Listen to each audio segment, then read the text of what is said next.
Hey guys, welcome back to Doki Doki Literature Club. Shoot, I'm gonna see if my speaker works.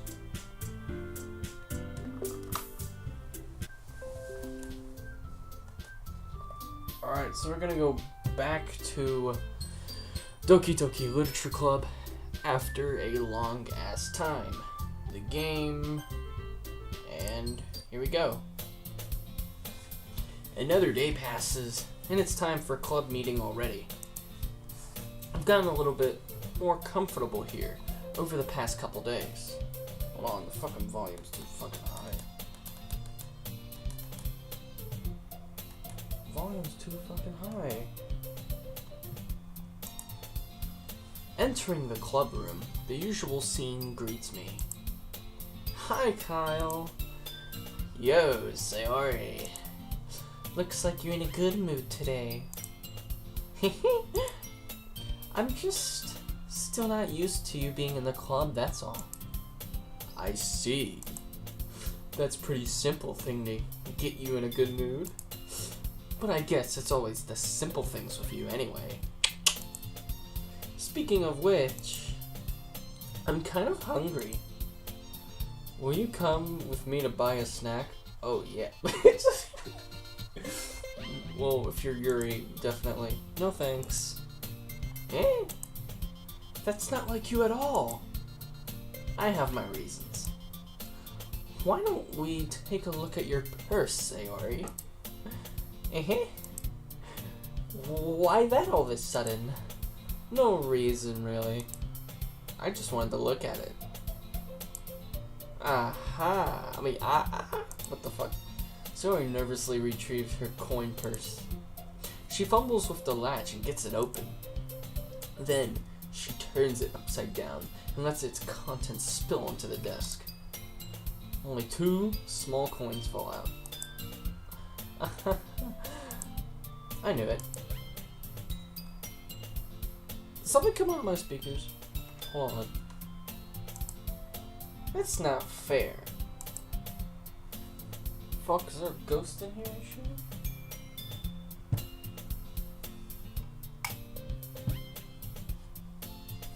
Got my new little nightlight.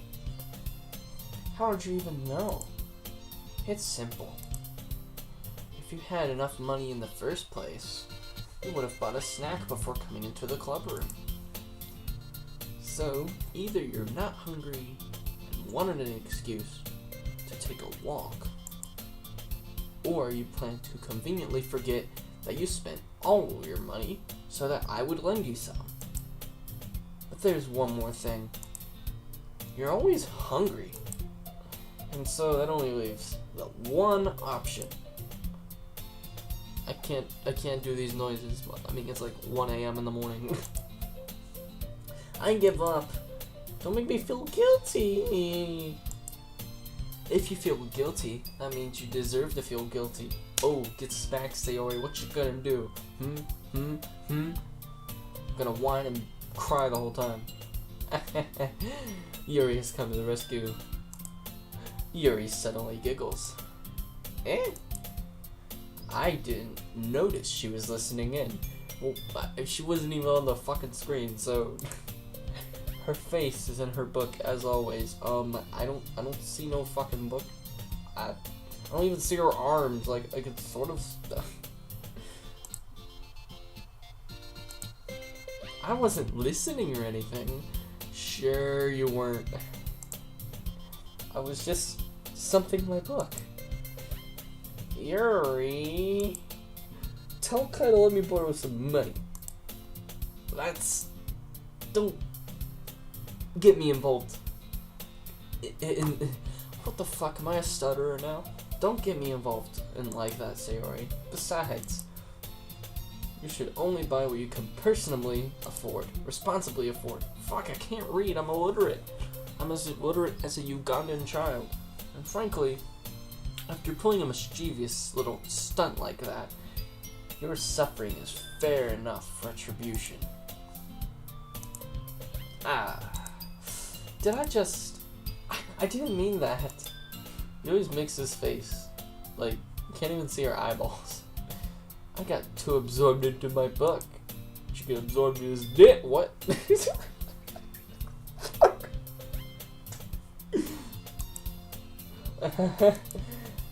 I really like when you speak your mind, Yuri. It doesn't happen much, but it's a fun side of you. There's no way you could think that. You were right, though. I did something bad, and now I have to accept the revolution. Retribution. That. Still coming from you, Sayori. I guess there's a little devil inside all of us, isn't there? Don't let her fool you. Sayori knows exactly what she's doing. After all, she told you guys she was bringing me to the club before she even told me. You wouldn't have come if it weren't for the cupcakes. It's true, I wanted to go to the anime club. So I had to trick Natsuki into making them. Come on, give me more credit than that, Sayori. Oh my god, there was a sound. Out of nowhere, something smacks Sayori in the face and tumbles onto the desk. Ow! What was... A cookie. Sure enough, it's a giant cookie wrapped in plastic. Look at her cute little face. It's so adorable. Sayori glances around. Yuri's just standing there like, okay, you got a cookie. Is this a miracle? It's because I paid my restitution. Retribution. Actually, that one almost worked. I was just gonna give it to you, but then I heard you blab about the cupcakes. It was totally worth seeing your reaction, though. Natsuki! That's so nice of you! I'm so happy. Sayori hugs the cookie. Jeez, just eat it. Yeah, you eat it, but you don't even have a fucking cookie. What the fuck? No, get out of this. Sayori rapidly tears open the wrapper and takes a big bite. So good. Sayori suddenly clasped her hand over her mouth. I bit my tongue. You're going through a lot over just one cookie. Natsuki takes a bite of her own cookie. Also, yours looks really good too, Natsuki. Can I try it? Jeez. Beggars can't be choosers. But yours is chocolate. Yeah. Why do you think I gave you that one? Fine. Still, I'm really happy that you shared this one with me. Sayori gets out of her seat and goes behind Natsuki, then wraps her arms around her. Ah, jeez. I get it. Cookie still in hand, Natsuki reaches up. Because it's 1 fucking clock. Cookie still in hand, Natsuki reaches up to nudge Sayori off her. Sayori suddenly leans down and takes a bite out of Natsuki's cookie. Hey! Did you seriously just do that? Mouthful, Sayori trots away. She didn't try, she just freaking vanished. Yuri and I laugh as well. Jeez, you're such a kid sometimes. Monica, can you tell Sayori, What's up? Why is everyone going, What is it, fucking Canada? It's like, everyone here is going, fucking I bet you this was made by Canadians, I swear to Christ. Natsuki glances around. Monica isn't in the club room. She's probably in VR chat, being worshipped by a bunch of Uganda knuckles. Where's Monica anyway? Good question. Have any of you heard anything about her being late today? Not me. Yeah, I haven't either. That's a bit unusual. I hope she's okay. Of course she's okay. She probably just had something to do today. She's pretty popular after all. Eh? You don't think she has a... I wouldn't be surprised. She's probably more desirable than all of us combined. Yuri, I'm gonna confess, you're pretty desirable. God. I am betraying my waifu Maple from Nekopara. That's right, I already found my new waifu. I need a waifu. God. Human boss is going full weep here. She's probably more desirable than all of us. Not you, you're special. That's true. Excuse me? Suddenly the door swings open. Sorry, I'm super sorry. Although Monica's pretty nice looking, I don't blame Sayori and what she was saying. Wait. There you are. I didn't mean to be late. I hope you guys weren't worried or anything. Monica chose the club over her boyfriend after all. You're so strong-willed. Boyfriend? What on earth are you talking about? Monica quizzically glances at me. Never mind that. What held you up anyway? Well, my last period today was study hall. To be honest, I kinda just lost track of time. That makes no sense, though. You would have heard the bell ring at least. I must have not heard it, since I was practicing piano. Piano? I wasn't aware you played music at all, Monica.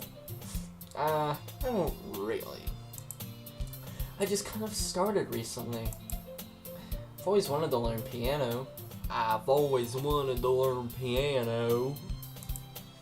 That's so cool. You should play something for us, Monica. Monica looks at me. Maybe once I get a little bit better, I will. Yay! That sounds so cool. Why do I keep adding fucking words? I would also look forward to it. Is that so?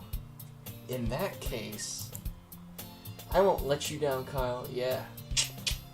Don't let me down. Monica they all fucking disappeared. Did you kill them? Did you kill them? See, the game's already turning dark. People are already dying. Fuck. Monica smiles sweetly. I didn't mean any pressure or anything like that. Don't worry. I've been practicing a whole lot recently. And I'd really love the chance to share once I'm ready. I see. My body is ready for you, Monica. If I wrote this game, my lines would be completely different. I'll be like, my body's ready for you, Monica. Jeez, I'm so fucking weird. In this case, best of luck. Thanks. So I didn't miss anything, did I? No, not really. I chose to leave out Sayori's mischievous escapade. I'm sure Natsuki will end up complaining to her anyway. It looks like everyone has already settled down. Sayori somehow finished her entire cookie. She's gonna get fat. Yuri's back to her book, and Natsuki disappeared into the closet. Come out of the closet, Natsuki. We all know you're gay. Hey, Yuri. Eh? What's up with this fucking awkward I suddenly noticed that Yuri is reading a different book from the one we've been reading together. Sorry, I didn't mean to interrupt. No. I was kind of waiting for you. Oh, shit. Oh, shit. I like where this is going. If that's the case, why don't we go ahead and get started? Yeah, I wouldn't mind getting started with Yuri at all, to be honest. Yes, let's. Actually, I have a request. Do you mind if I make some tea first? Not at all. Thanks very much. If there's one thing that can make my reading time any hear any better, it's a nice cup of tea. Not to mention for yourself as well. Yuri stands up and makes her way to the closet. I follow. Ooh, we're gonna get in the closet together? I'll show you some literature, Yuri. If we get in the closet, fucking done. I need to shut the hell up. I follow and watch as she retrieves a small water pitcher from the shelf. The kind with a filter inside. Can you hold this for a second? Sure. Yuri hands me the water pitcher and also fetches an electric kettle. I'm going to plug this in at the teacher's desk, and then we'll go get some water. She walks past me and sets the kettle down on the teacher's desk. I simply watch her movements. To my surprise, the way she moves really contrasts her speaking mannerisms. Especially because of her long legs, Yuri appears elegant and methodical. Okay, may I have the water pitcher? Thanks, I'll be right back. I might as well walk with you. Yeah, why not? Shall we go then? Oh, I see that face you're making, Yuri. Yeah, we're just walking, Yuri, yeah. What are you two off to? Hey, you can join us. Eh? We're just, Yuri's gonna make some tea, so... I suddenly realized how weird it sounds to explain this to Monica. We're just filling the water pitcher. Okay. I was gonna make another perverted joke. Sorry. I was just a bit curious. That's some kind of one-person job, isn't it? No, it requires 2 people. Buddy system. Clearly, you haven't heard of the Boy Scouts and the buddy system and shit. That's... Monica, please mind your own business for once. Oh, savage. Or do you want to tell me there's something wrong with helping involve Kyle in club activities?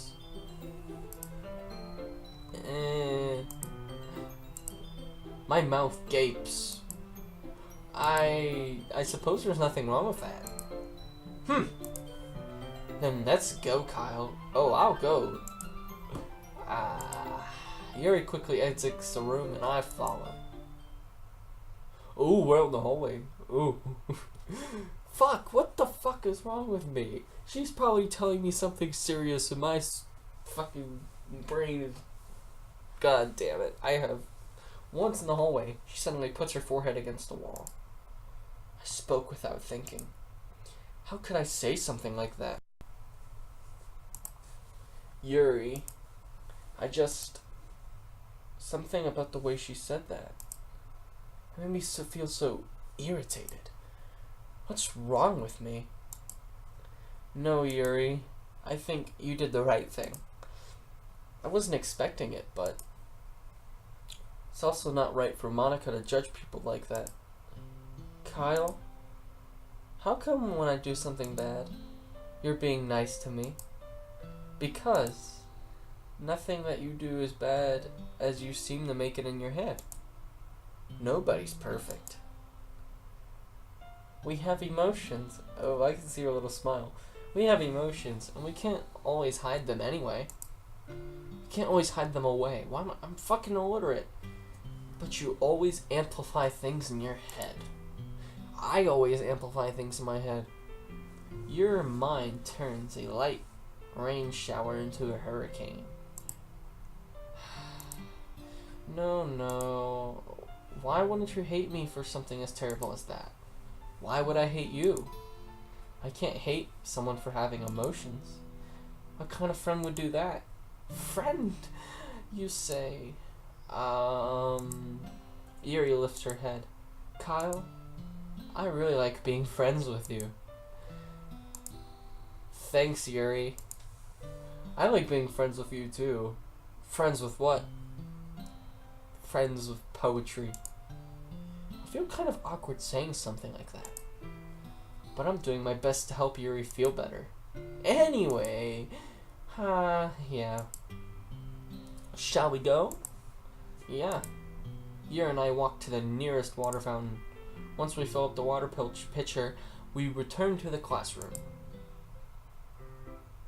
Kyle, do you like what the fuck is that? Ah, yeah. Anything is fine. Very well. Yuri sets the temperature of the kettle on 200 degrees. Now it's time to get the teapot. You really do this properly, don't you? Of course. I shouldn't do any less when I'm making tea for others. Even if I'm not an expert on tea or anything. What the fuck? I read it wrong. Even if I'm not an expert on tea or anything? Woohoo! In that case, you only get even more impressed. Sometimes I forget to check these names over here. Ha! Perhaps I will. Yuri fetches the teapot and begins measuring the tea leaves. To my surprise, she even starts humming a little to herself. You must be in a good mood now. Yeah, she has a nice little smile. Is that so? I was letting it show. And you noticed. I was doing a bit of thinking. And I decided I would try expressing myself a little bit more. It turns out it's not a very hard thing for me to do. When it's you who's around anyway. That's great, Yuri. Just don't push yourself too much. You're always worrying about me, Kyle. It's very endearing. Yuri wasn't kidding. I don't even know if I can keep up with this. I want Yuri to pour a cup of tea for each of us. Kyle, I have another request. Do you mind if we sit on the floor today? Not at all. Why is that? It's a little bit easier on my back. Can I read with my back against the wall rather than bending over at my desk? Sorry, I didn't realize. No worries. I just have a back pain fairly regularly, so I do my best to manage it. Girl, you're young. By the time she's 30, she'll probably not even be able to walk. Fucking back hurts at fucking age. I don't know how old anime girls are. Some of them are fucking like 30 years old, and they look like a toddler. And then some of them are 9, and they look like a fucking 50-year-old. Is that so? I wonder why that is. It's mostly likely because your posture, right? Always hunched over that while reading. Yes. I have a terrible reading posture. So that's why we should sit on the floor. Fair enough. I'll go ahead and get the book. I retrieved the book from my bag. I have some chocolate as well. It's a bag of small chocolate candies that I kept hidden from Sayori's candy radar. I take it, since it will go well with the tea. Yuri and I sit against the wall, teacups at our sides. As if in sync, we assume the same reading position as last time, each holding one half of the book. Except this time, our bodies are even ooh shit. Hey, how close our bodies are gonna get, and what will we be wearing by the time that happens?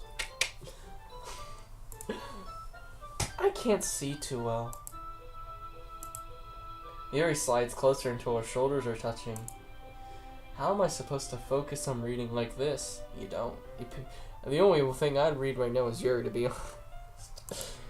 Yuri is always kind of cute. No shit, Sherlock. But when she's being less apprehensive, it's almost more than I can handle. Your teacup. Yuri hands me my teacup. Holding it with my hand that's not holding the book, I end up in a position that makes it even harder to focus. Oh. Never mind. I'm gonna make another joke. I need to fucking stop. Because now I need to worry about making sure I don't accidentally... Oh, shit. Dude, go ahead and touch your chest. I mean, she's making moves on you, man. I mean, I'd do it. But then again... Meanwhile, Yuri hasn't noticed a single thing. She wears her intense reading expression, and I can only presume the world around her has faded away. I use all my willpower to focus on reading. After a few minutes, I finally managed to relax a little. I put the teacup between my legs and fumble with the chocolate wrapper. Sorry. I briefly let go of the book to finish opening the wrapper. You can have as much as you want. That's okay. I won't take any. Are you sure? Well, if you touch it, then it might get smudges on the pages. You're right. I didn't even think about that. My bad. No need to apologize. I'll hold the book, okay? Are you sure? Of course. Oh. Wow, I like this angle. This should be, like, wallpaper engine. Like, this looks really good. Yuri opens the book with both hands. She holds it so I don't have any harder of a time from reading it. But as a result, her left arm is practically resting on top of my leg. Well, in that case, Yuri is already totally focused on reading again. I take my chocolate candy and pop it into my mouth. Then, I take another chocolate. This is so freaking detailed. And I hold it up to Yuri. She doesn't even look away from the book. She simply parts her lips, as if this situation was completely natural. But that means I can't stop here. I apprehensively place the chocolate in her mouth. Oh, look, she got the chocolate! Just like that, Yuri closes her lips over it. Yuri's expression suddenly breaks. Oh, look, she... Did I just... Yuri looked at me like she needs to confirm what just happened. Kyle? Sorry. I guess I shouldn't have done that. Well, you were just helping. That's something that friends do, right? I mean, not really in this kind of context, but yeah, that's all it was. Yeah, then you don't need to stop or anything. Oh, I figured she likes me. Well, Yuri, will you be my Valentine? Cause I'm fucking lonely as shit. The situation has already gotten tense. Yuri tries to return the book, but I can tell by her expression that she can't focus now. My heart is pounding. I nervously take another chocolate between my fingers, but this time Yuri's eyes meet mine. How did it even come to this? Also, why are there so many dust particles? This place needs some fucking cleaning, man. Yuri doesn't avert her gaze. I notice her chest rising and falling to the rhythm of her breaths. Yeah, you weren't the only one looking at her chest. I can't even look at her chest. I can only look at her cute face. I raise my arm. Ah! Like before, Yuri parts her lips. But it's different this time. I take the chocolate and place it in her mouth. I feel her hot breath on my fingers. What the fuck? What the fuck? Monica, you cock blocker. You fucking cock blocker. Okay, everyone. Yuri jolts back. It's time to share poems. Kyle, you can help Yuri put away this tea stuff, right? Yeah, of course.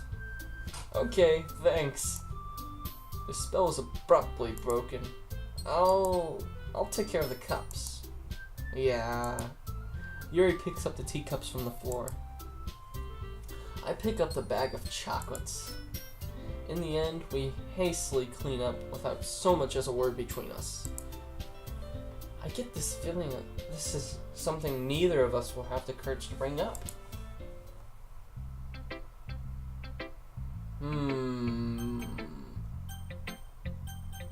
Yuri. Let's see what you've written for today. Yuri stares at the poem with a surprised expression on her face. Do you like it? Kyle, this one might even be better than yesterday's. How did you even pick up on this so quickly? Just yesterday, I was telling you the kind of techniques worth practicing. Maybe that's why. You did a good job explaining. I really wanted to try giving it more imagery. Yuri visibly swallows. Well, we all know that she swallows. That's a good thing. Even her hands appear sweaty. I'm not used to this. Used to what? I don't know. It's fine. Take your time. Yuri breathes and collects her thoughts. I know that Yuri likes to think before she speaks, so I offer that patience to her. Yeah, just being appreciated like this, I guess. It probably sounds really stupid, but seeing someone motivated by my writing, it just makes me really happy. Are you saying you've never shared your writing before? Yuri nods. Really? I don't believe it. Really? I really only write for myself. And besides, people would just laugh at me. Do you really think that? Again, Yuri nods. Huh. Even your close friends? Yuri doesn't respond to that. I wonder why. Anyway, do you want to share the poem you write today? Yeah, I do. If it's with you, oh snap. The raccoon. It happened in the dead of night while I was slicing bread for a guilty snack. My attention was caught by the scattering of the raccoon outside my window. That was, I believe, the first time I noticed my strange tendencies as an unordinary human. I gave the raccoon a piece of bread, my subconscious well aware of the consequences, well aware that the fuck, my demon voice hurts my fucking throat. Well aware that a raccoon that is fed will always come back for more. The enticing beauty of my cutting knife was the symptom. The bread, my hungry curiosity. The raccoon, an urge. The moon increments its phase and reflects that much more light off my cutting knife. The very same light that glistens in the eyes of my raccoon friend. I slice the bread, fresh and soft. The raccoon becomes excited. Or perhaps I'm merely projecting my emotions on a newly satisfied animal. The raccoon has taken to following me. You could say that we've gotten quite used to each other. The raccoon becomes hungry more and more frequently, so my bread is always handy. Every time I brandish my cutting knife, the raccoon shows me its excitement. A rush of blood. Classic Pavlovian conditioning. I slice the bread, and I feed myself again.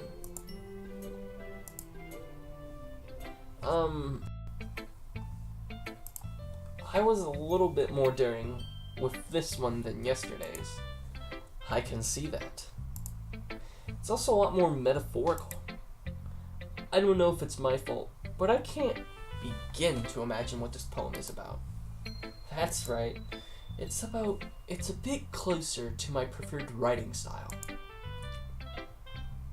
Using the poem as a canvas to express vivid imagery and conveying emotions through them. Yeah, if I take it at face value, then I can't figure out what it's supposed to mean. Well, I think it's something different people can relate to, in their own way.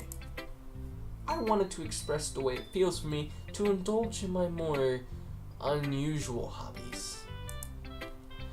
it's those sorts of things I'm usually forced to keep to myself. So sometimes I enjoy writing about them. Why do you keep them to yourself? Because they're embarrassing, and people would make fun of me. Don't you have anything like that, Kyle? Well, yeah, I guess I do. I feel like everyone has a little something like that. The best we can do is respect each other in our individualities, even if it's difficult sometimes, and some things make us uncomfortable. After all, if I hadn't learned to embrace my own weirdness, I would have... Oh my god. I like Yuri even fucking more. She embraces her weirdness. I'm a weirdo. She's a weirdo. Let's do weird shit. I might be ranting a little bit now, but I'm glad you're a good listener. You're good at a lot of things. Oh, I'll show you something else I'm good at, Yuri. Writing, listening.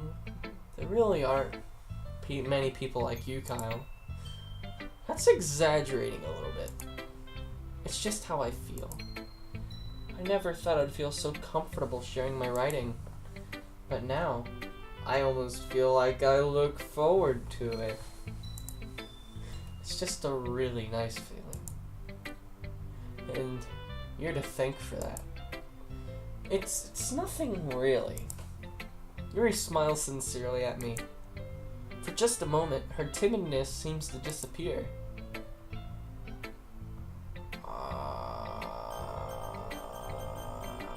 Second favorite. Hi again, Kyle. How's the writing going? Alright, I guess. I'll take that. As long as it's not going to be bad. I'm happy that you're applying yourself. Maybe soon you'll come up with a masterpiece. I wouldn't count on that. You never know. Want to share what you wrote for me today? I need to fucking come up with a voice. You want to share what you wrote for me today? Fucking, if I do a voice, then my fucking vocal cords will get sore and shit. Sure, here you go. I give my poem to Monica. Alright. This one's good. Feels like you're not only getting more comfortable with your style, but the imagery is better than the last one I read. Just wondering, have you been finding inspiration in Yuri's writing style? I guess so. You can't deny that she's talented. Yeah, totally. I think her poems are the most romantic. That's the best way to describe it. What the fuck? Why do I keep clicking on that shit? She's like a totally different person when she picks up a pen. I noticed that too. And when she's talking about literature, it's like a light turns on inside of her. Sadly, it's hard to get much personal conversation out of her. Trust me, I've tried. Who knows what goes on inside that head of hers? I hope you don't mean that in a bad way. No, of course not. I just mean I wish she didn't keep so much to herself. But still, defending her like that. You must be pretty into her. Oh, fuck yes, I am. Eh? You completely misunderstood. Calm down, I'm kidding. Besides, I'm pretty sure she's got a... Oh, fuck. Wait, really? Yeah, a fictional one anyway. Hey, I got multiple fictional girlfriends. I can fucking name them right now. Monica kind of whispers that last part to me. It's just a hunch, but well, there's not really anything wrong with that. Oh, well, I know. I was just saying. But anyway, you want to read my poem now? I like the way this one turned out, so I hope you do too. Alright, let's take a look. Wake me up inside, save me. The doors, they won't stop. The colors, can I fucking read? The colors, they won't stop. Bright, beautiful colors, flashing, expanding, piercing, red, green, blue, an endless fucking of meaningless noise. The noise, it won't stop. Violent, grating waveforms, squeaking, screeching, piercing, sine, cosine, tangent. Like playing a chalkboard on a turntable. Like playing a vinyl on a pizza crust. An endless poem of meaningless. Load me. Oh, save me, load me. Okay. It's even more abstract than your last one, huh? I guess it's just the way I write. I'm sorry if you don't like it. No, I never said that. It's just the kind of thing I've never really heard before, I guess. I'm just kind of playing with my space on the paper. Choosing where and how to space your words can totally change the mood of the poem. It's almost like magic. The way I wrote the lines really short make it feel like they're trying to speak over the noise. I see. Still hard for me to tell what it's about, though. Sometimes asking what a poem about isn't the right question. A poem can be as abstract as a physical expression of a feeling, or conversation with the reader. So putting it that way, not every poem is about something. Anyway, here's Monica's writing tip of the day. Sometimes you'll find yourself facing a difficult decision. When that happens, don't forget to save your game. You never know. You fourth wall breaker. You never know when you might change your mind, or when something unexpected may happen. Wait, is this tip even about writing? What am I even talking about? That's my advice for today. Thanks for listening. Alright guys, I'm tired as shit, so I'm gonna go to bed. But, I hope you guys enjoyed more Doki Doki Literature Club. I know there's some good shit toward the end of this story, and I know it's coming, but it's not here yet, alright? I'm fucking tired. I don't know what time it is. Let me look at my fucking phone. 2:07. Like, my eyes are drooping right now, alright? Hope you guys enjoyed, like I always say. See you guys next time.